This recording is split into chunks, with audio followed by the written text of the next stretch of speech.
guys, welcome back to another video. Today we are tasting Whole Foods chocolate.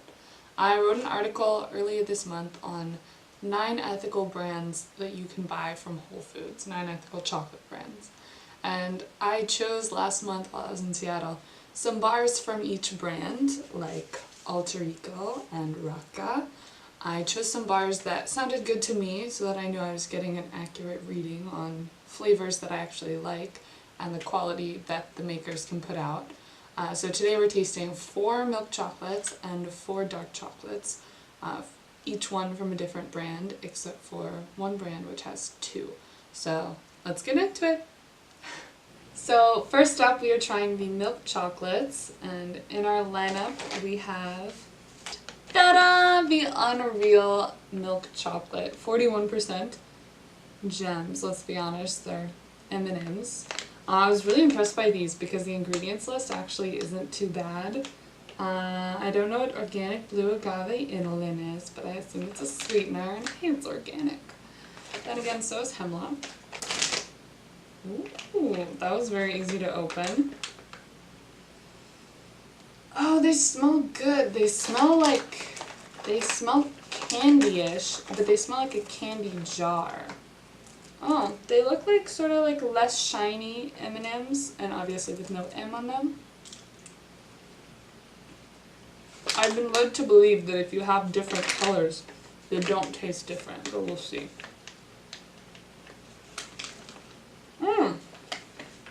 Yeah, these are a problem. This is really good. So, apparently it's made with fair trade chocolate, 41% fair trade chocolate to be specific. And the milk chocolate inside contains organic chocolate liquor, which is just a word for the cocoa beans all ground together and made into a liquid. Organic non-fat milk, organic whole milk powder, sugar, and cocoa butter. Again, there's no soy lecithin in this, which I was so impressed with because most makers will smooth out their chocolate and cheapen it a bit by using soy lecithin. It's not true of all the makers who use soy lecithin, but most of them. It indicates a cheaper product. That was the least inclusion-y of all of the bars. Next least inclusion-y, but probably by far the sweetest, is the 30% with toffee and sea salt by Divine Chocolate. Divine is a maker out of the UK, but who uses Ghanaian cacao, and the cacao from which they source the beans that they use to make their chocolate is 44% owner in their company. They are majority owner, or they have the largest share of the company rather. And you can learn a bit more about Koapakuku on the inside of their packaging. That is the co-op in Ghana from which they source. And they have this beautiful gold aluminum in the middle, which looks like it's going to be a bit harder to reseal, but the most important part is the flavor, that you're getting a more ethical version of the milk chocolate that you crave. Ooh, look at that. I did not cut that cleanly. Ooh, that smells wicked good. I admit also this is one of my favorite milk chocolates. The flavor starts out a bit sweet, and then it's much sweeter. There's a little bit of cocoa flavor, but this is much more of an ethical, sugary, almost candy dessert. It's got cocoa in here for sure, it's got cocoa butter as well, but it's very sweet, a little salty. Kind of reminds me of a chocolate salted caramel ice cream, because you know the creaminess is a little overpowered by how sweet it is. But overall, if I'm looking for something sweet, this caramel aftertaste cannot be beat. I'm not having another piece of this. So next up in the lineup we have Theo's Hazelnut Crunch bar. This is a 45% milk chocolate, which is the same as all of their milk chocolate bars, including the ones with inclusions, meaning the ones with flavors. And this one probably has the most ingredients of any bar in the entire lineup because it's a really pretty bar. It's kind of small, just under 2 ounces. but the packaging is gorgeous. It's just like their other smaller inclusion milk chocolate bars. This is one of their seasonal summer bars, I believe. It's a little hard to open, actually. I tore up the back. So let's see. Smells like Nutella. Yeah, just straight up Nutella smell with like big chunks of hazelnut in it.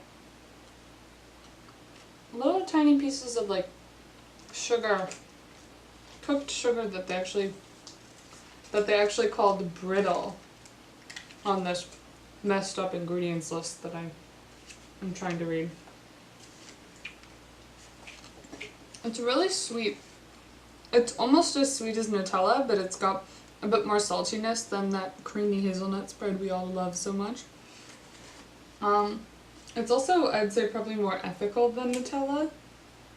Theo sources most of their cacao from, about 70% of their cacao, I believe, from the Democratic Republic of Congo, which is a Central African country. And they do a lot of initiatives there. Theo's a very ethical but pretty large company. So next up we have Cho, their Mochaccino bar, which is a 53% dark milk chocolate made with blue bottle coffee, fair trade, organic certified. Does contain soy lecithin, which I'm not a huge fan of, but you can't have everything. This one is much easier to open. They have the gorgeous like blue and white packaging. The little latte on the front to remind you this is indeed going to taste like coffee. Oh, it smells like really sweet, like French press. It's not as strong as maybe an espresso would be, but it smells like it's gonna be quite sweet, even though it's a 53%. So Cho also has the same mold for all of their bars. It's really pretty. It looks like the same kind of mold that they have. The outside of their bars, their 70% bars looks like. Wow, even my fingers already smell like chocolate and coffee. Let's see. Very soft, just like the other bar, very soft snap.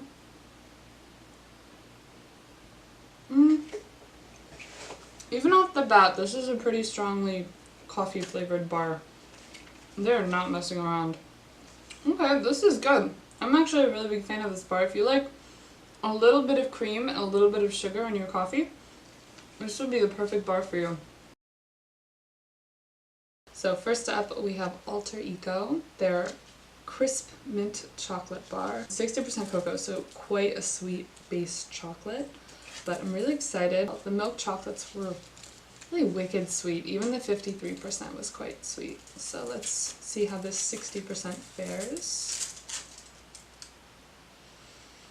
Oh, that smells like mint tea. Like Moroccan mint tea. Like really super sweet, very pepperminty. Strong snap.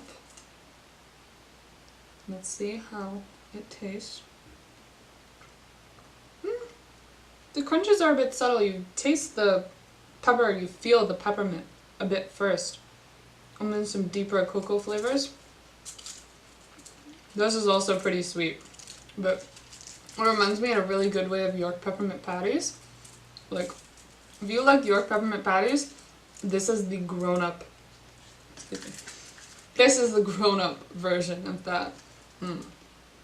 I would buy this again, but it tastes a bit more like a candy than a chocolatey dessert. So Raaka is unroasted, as I said before, meaning that they source their cacao and then they immediately take off the shells. Clean it.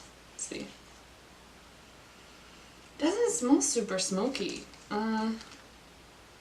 Also, there's no like visible inclusions, but their molds are usually actually much more detailed, sort of like this packaging. This is just a flat mold. It's really pretty.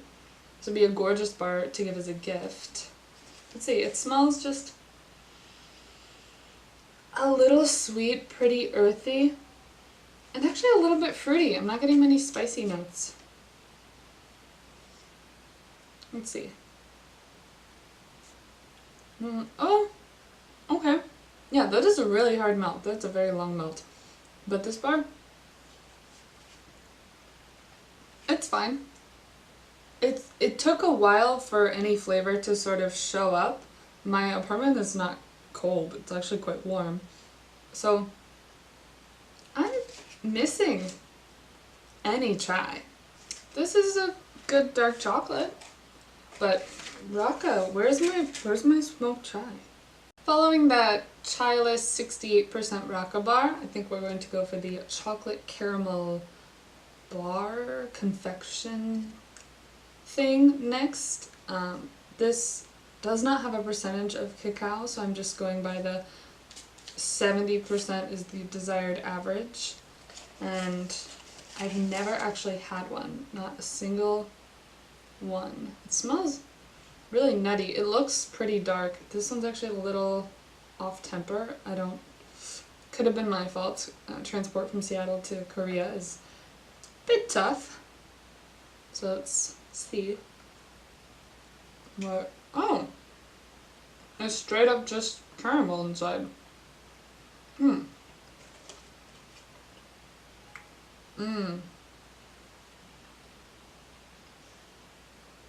No. No, I don't really like that.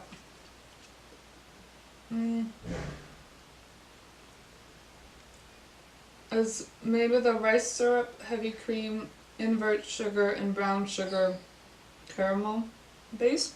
But I don't see any cacao nibs or... No. The caramel is like...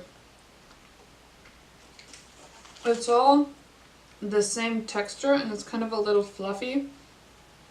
But the flavor is like... If you took corn syrup and you just heated it up, you didn't add any cream or sugar. It's got this too sweet, like, lightly plasticky flavor. It's just very not good. So I saved the one that I'm most excited about for last, but after that caramel chocolate bar debacle, I'm not as excited about the filled 80% passion fruit chocolate from Lake Champlain. I'm not getting much aroma at all from the beginning. It seems like they're just like filled squares. It smells like dark chocolate. It smells cocoa-y. I'm not getting anything nutty or really even fruity, which is weird because passion fruit is normally very strongly flavored. So let's see.